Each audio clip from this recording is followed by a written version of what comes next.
What's up, guys? Welcome back to the Bianconeri Zone for another daily video. As you can see, today is just me, not Justin, because he's busy with something. So I will take over for, I would say, an interesting daily video news.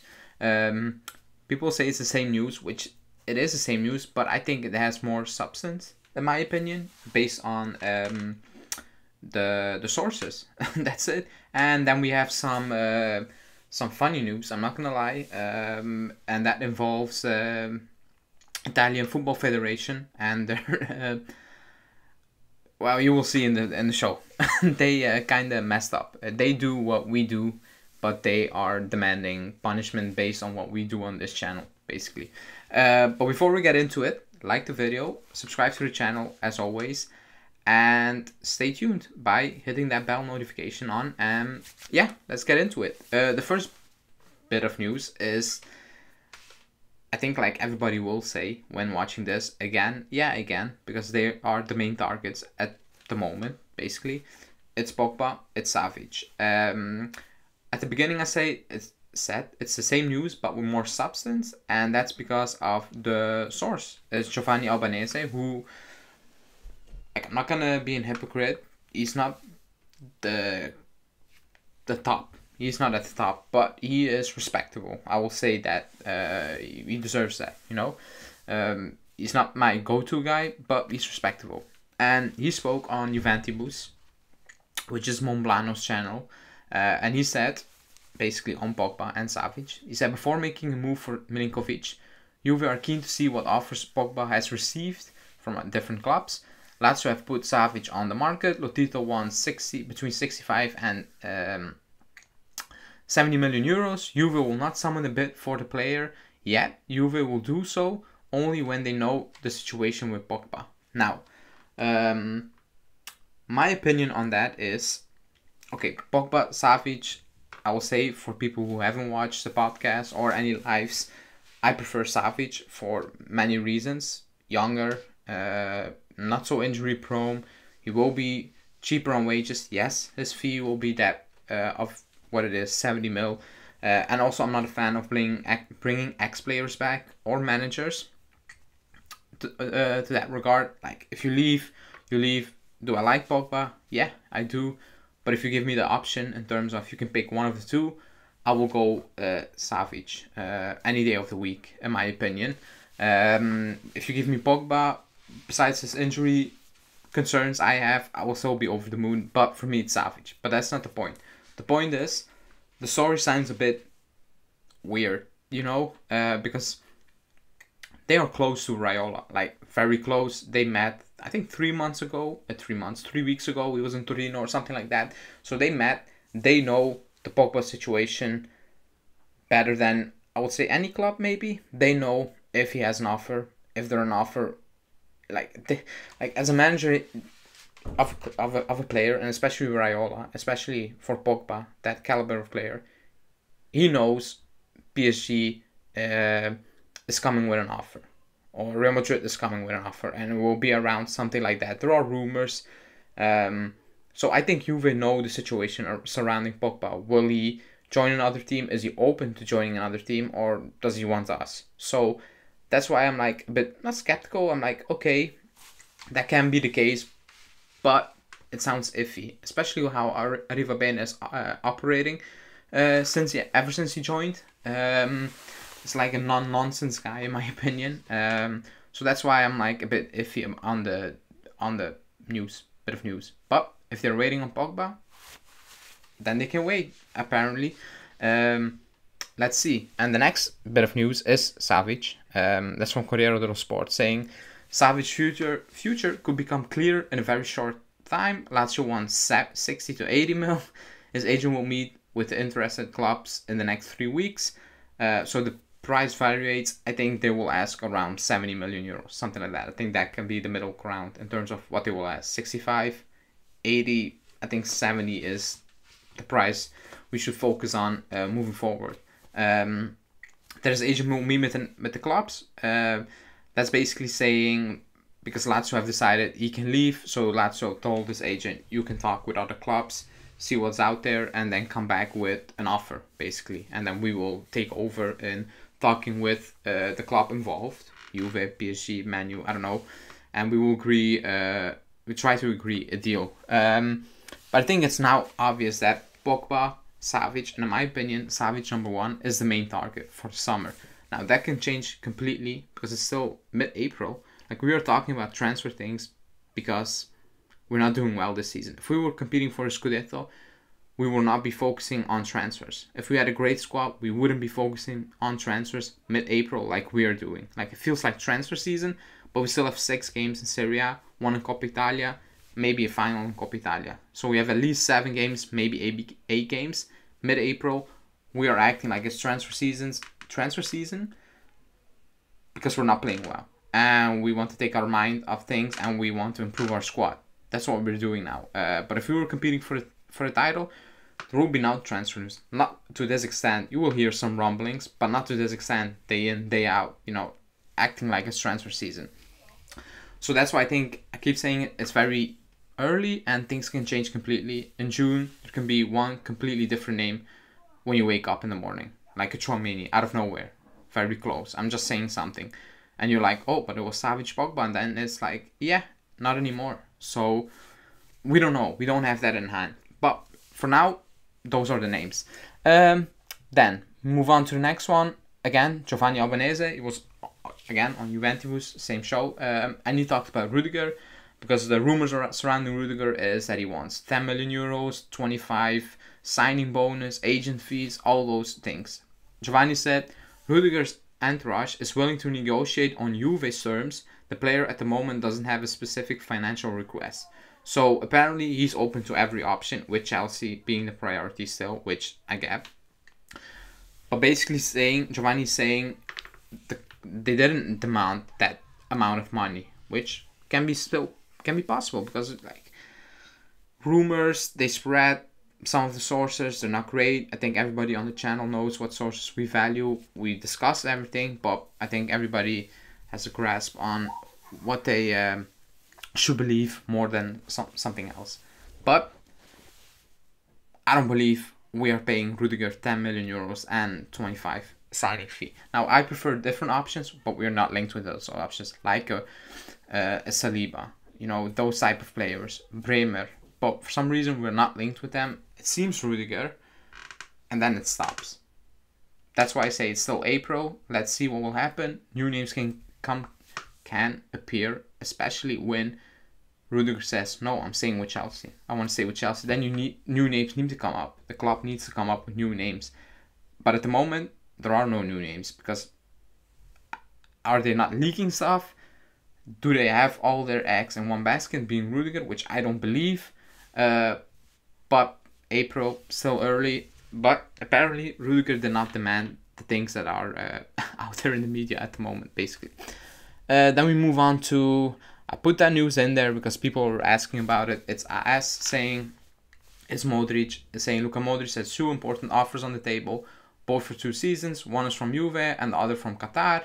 Another report is saying he wants to sign a year-to-year deal with Real Madrid, and Real Madrid is agreeing with that. He will stay with Real Madrid. It makes no sense for Real to let him go because he's still that good. It makes no sense for Real Madrid to let him go on a 2-year deal. I will take him. I'll keep saying it.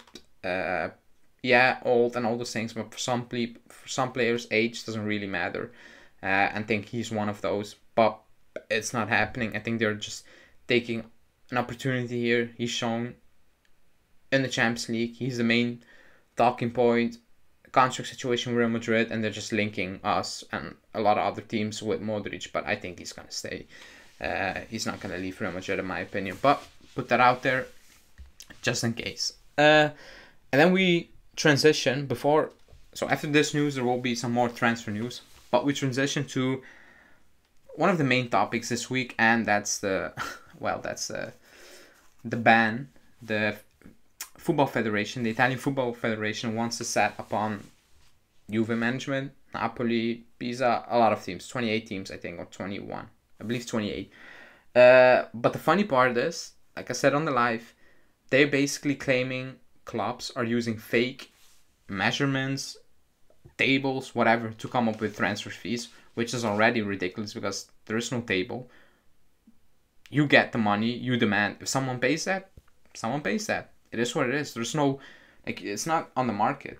Like 2 apples, you weigh the 2 apples, is that much. It doesn't work that with players. It's ask and demand. If somebody demands 40 and another team is willing to put down 40 million, it is what it is. But apparently, I said yesterday, the federation came up with their own table. Now it came out they use transfer market to come up with values. The thing we use on this channel, we all use to look up numbers, but we all know it's just a random guy making up those numbers. Transfer market is not based on anything, how you want to say it, anything science-wise. There's no, and even if it was, there's no thought process behind coming up with values of a player. Because if you say we want 40 million euros for, I don't know, just name the player, Rabiot, and Newcastle come in and say we pay 40 million euros. It is what it is. But so, today the clubs, Juve, all the clubs, got an opportunity to defend themselves, and the Juve attorney did something. And what he did was, I will read it out, saying, an interview dismantle the accusations of the Federation Prosecutor's Office regarding the capital gains increase. This is one of the moves of the Juve defense in today's hearing. The Bianconeri lawyers have in fact presented, among other documents, declarations questioning the estimate of transfer market, a well-known German website specialized in the in the matter. This is not a secondary aspect. The market valuations present there are in fact one of the main arguments the Federation used to claim that Juve and other teams used to so the Federation used transfer market values to basically say, okay, Juve, Napoli, they overinflated the prices to make capital gains. And then Juve's lawyers presented an interview with Martin Freudel, the man who covers the Bundesliga transfer market. So Bundesliga on transfer market. And that man said, I spend part of my free time at home on the computer, and the football industry takes my ratings seriously. It's unreal. I'm a social worker. I do things for the transfer market just for fun. Wow, the football industry moves millions. The contrast is crazy. So when I read that, I laughed. I laughed out loud because the Federation basically went on transfer market. Apparently, they looked up Pjanic, Arthur. They saw 30 mil, but you saw them for 60 mil. Well, that's not okay. That's what they basically did. And then they came up with their own table to basically say, okay, it's not 30, it's 40, but it's still 20 million too high. So we need to investigate that. That's what they did, basically. That's actually what they did. And like, it's hilarious. It's actually, I've never seen anything like that before. I think it only happens in Italy. I hope so, because this is amateuristic. Like, imagine actually being punished based on someone saying, but transfer market says the player is worth amount X, but you sold them for amount Y. That's actually ludicrous. Like, in a normal world, in a normal country, you come with that defense, and the judge says, if actually that's the case, he will say, what the hell are you doing? You're wasting my time over here. Get the hell out of here. To the prosecutors, this is bullshit. Because if that's the case, they actually went on transfer market, what we do on this channel, just to be, just for fun. That's what they did, basically. And that's actually hilarious, especially when you read the comment of the German guy who uses, the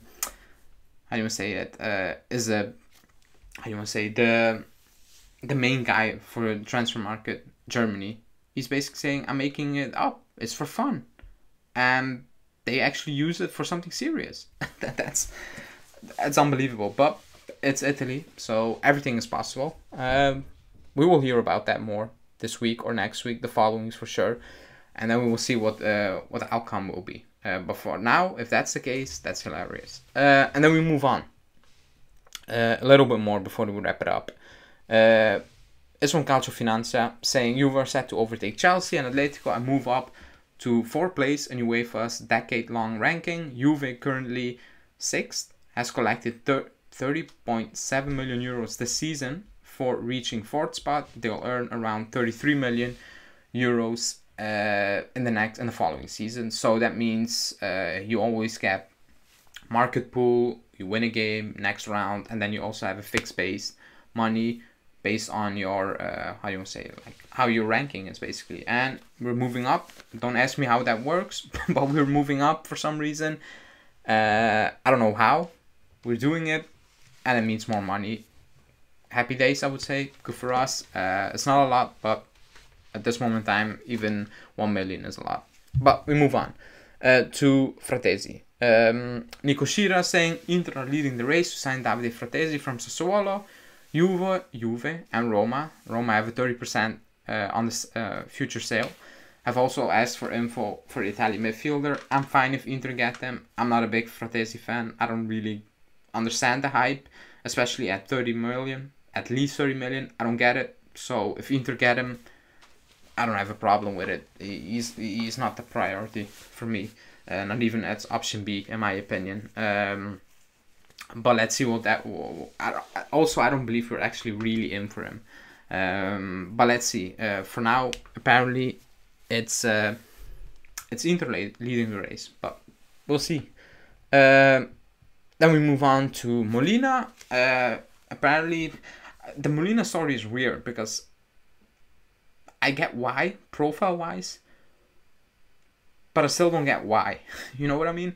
And the asking price, I will read it out. Molina, a Juve target, would prefer to join Atletico.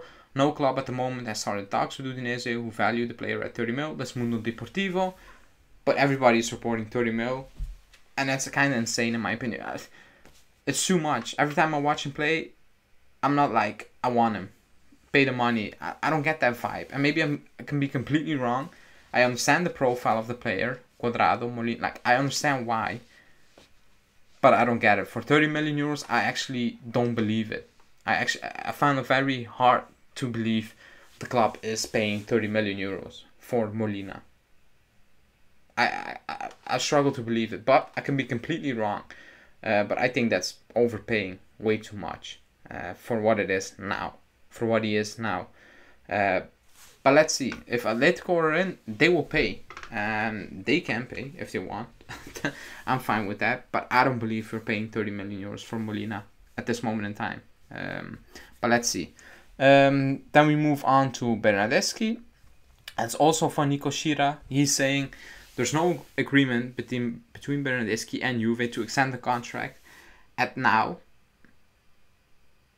And he can leave as a free agent. I was a bit confused because there was a typo. Excuse me.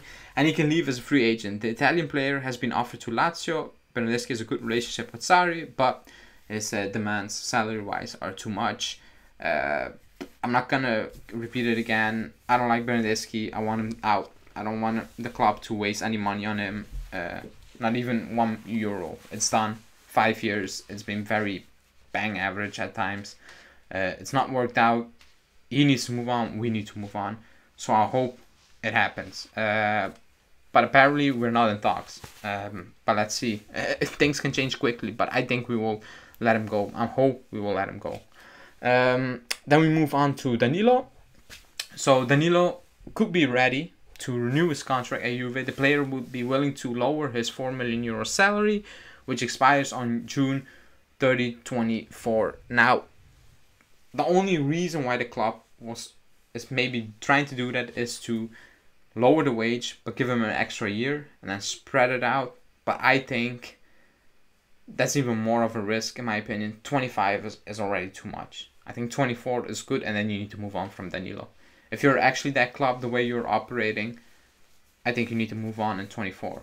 Like, I think next season you need to move on from De Sciglio, but it's not going to happen. Van Cuadrado, all those players, you need to move on from them, all of them, in my opinion. But it's not going to happen. But let's see. 24. I don't know.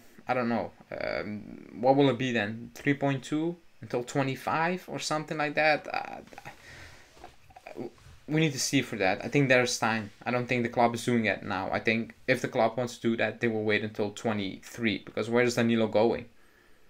Will any other top club offer Danilo anything? I don't believe that. Will he go back at this stage to Brazil?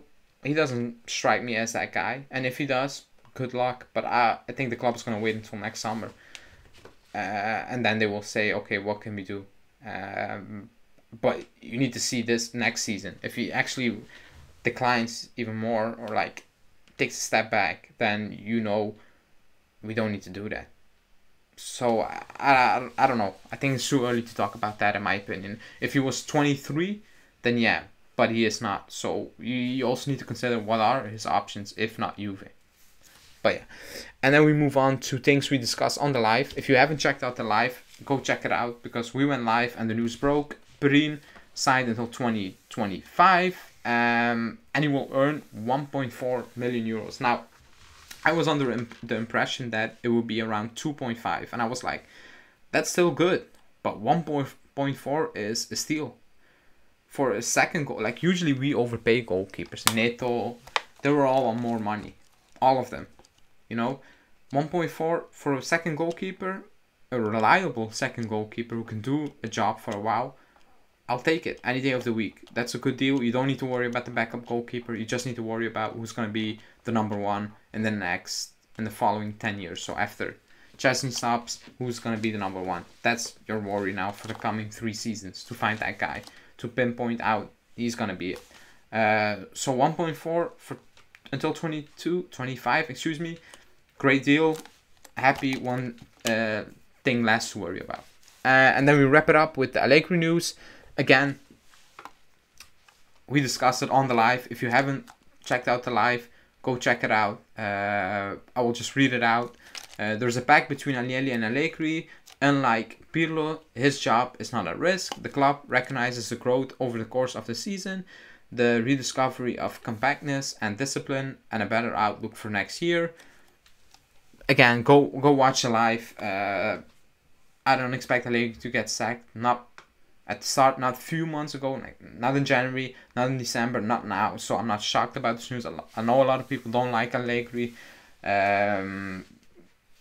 But he's going to stay. We know that. He signed a long-term deal on big money. He's going nowhere. But again, go watch the live. We discussed that at length. So I'm not going to do that in the daily. Otherwise, it's going to be repetitive. But this is the news for today, guys. I want to say thanks for watching, everyone. Like the video, subscribe to the channel. If you haven't become a member of the channel, considering joining. It's fun in the Discord group, in the private group chat, and more things are coming. You get wallpapers. You can come on the channel also, and you support this to grow, because we have big things coming over the summer. So stay tuned for that, and then we will see you tomorrow.